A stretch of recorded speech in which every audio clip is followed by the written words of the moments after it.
Uber may have just found a way to respond to the safety critics as well as limit cherry-picking rides just a little bit more.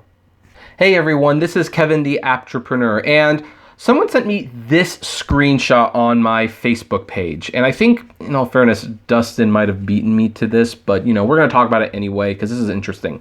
It says, "Is Marlo with you? Send a ride code to confirm your rider is in the vehicle now." So this is being tested in Florida. I suspect it will be rolled out soon at some point. This is a response to two issues as far as I see it. It's a response to the South Carolina girl who got into the wrong Uber and wound up deceased as a result. And it's also a response to people who are cherry picking their rides. And what do I mean by that? Well, here's the thing. When you send a ride code to confirm your rider's in the right vehicle, now the riders and drivers have multiple ways to confirm that this is in fact your Uber and you to get in it.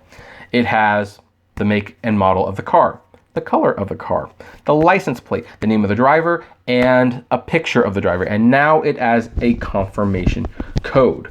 So you send the code, and the way I understand this works is that the passenger receives the code and then they input it in their app.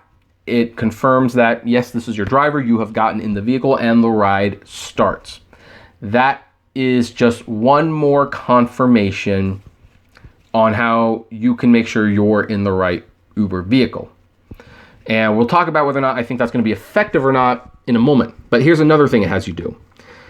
It pretty much prevents you from starting the ride early and seeing where they're going, thus canceling on the ride and cherry picking your ride.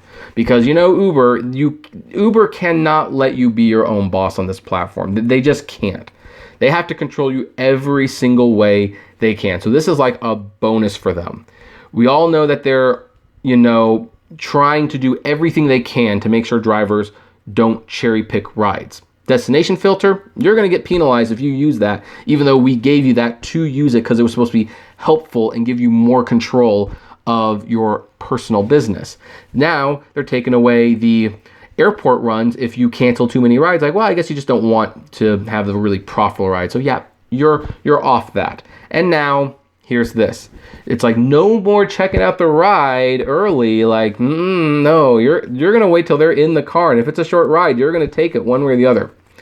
Granted, I do on a personal level think it's a little scummy to do that whole ride check thing. I understand it, but it's not something I 100% agree with. I believe that the drivers should have control over that, but on a personal level, it's not something I like too much. It's kind of like the people who go to the buffets and they just eat and eat and eat until they have like 5 or 6 courses of a meal.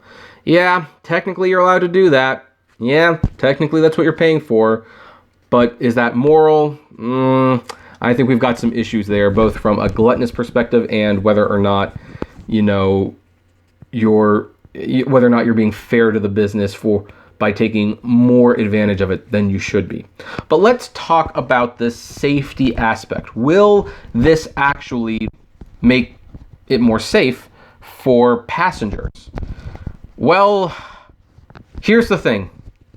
If the passenger does not get in the car before this code is sent, then maybe if this code is sent before the passenger gets in the car, maybe this will help.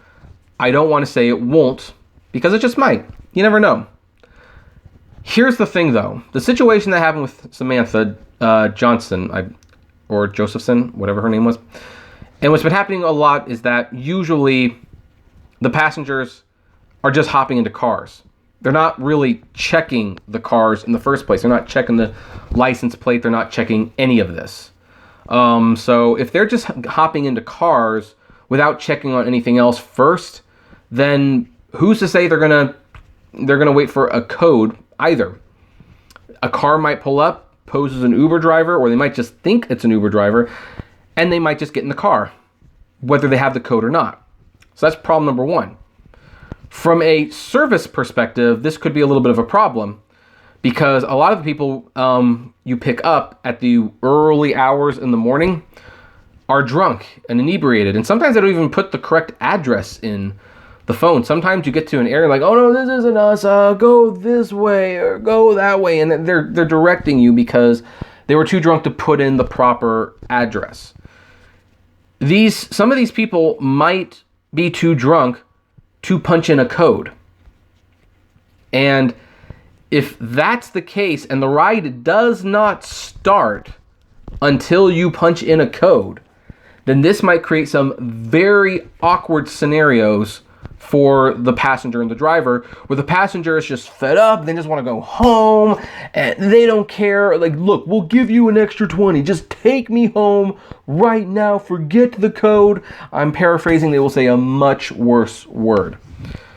And then the driver, it's like, no, because you know what? A lot of us have seen what happens when drunk passengers, or even passengers who aren't drunk, make financial promises to do something for them, whether it's bending the rules or just doing an extra.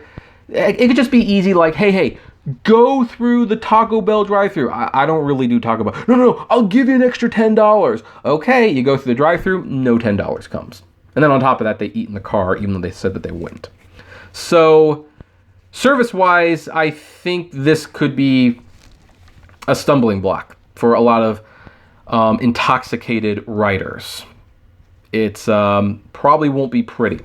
And again, you have to assume that the people will know enough not to get in the vehicle before the code comes. And that's been the biggest problem with all of this. Every rule change that has been proposed for Uber, every bill, every piece of legislation, it does not change the fact that what happened to that poor woman is that she got in the car without checking information that she already had.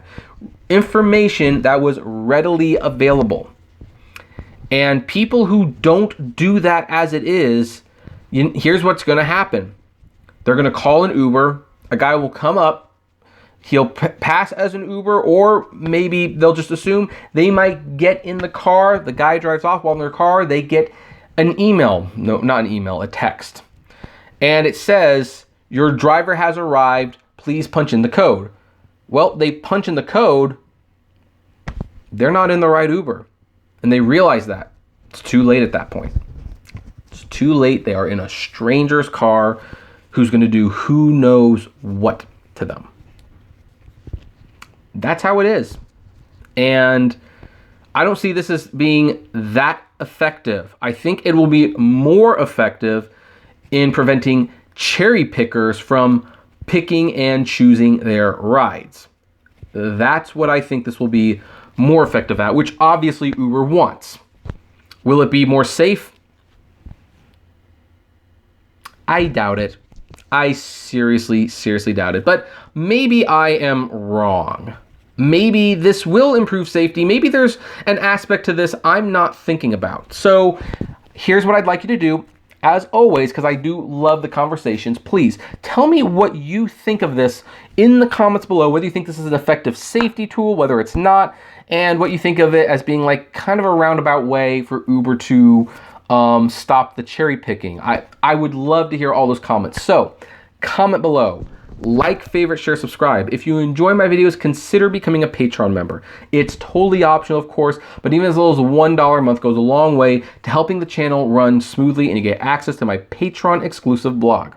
And if you want to save money on gas, because gas is going up, check out the Get Upside app below. It's totally free, and you will save money on gas, and you will save more money when you refer friends yourself. It's a wonderful app. Dustin got me hooked on it, and I am loving it.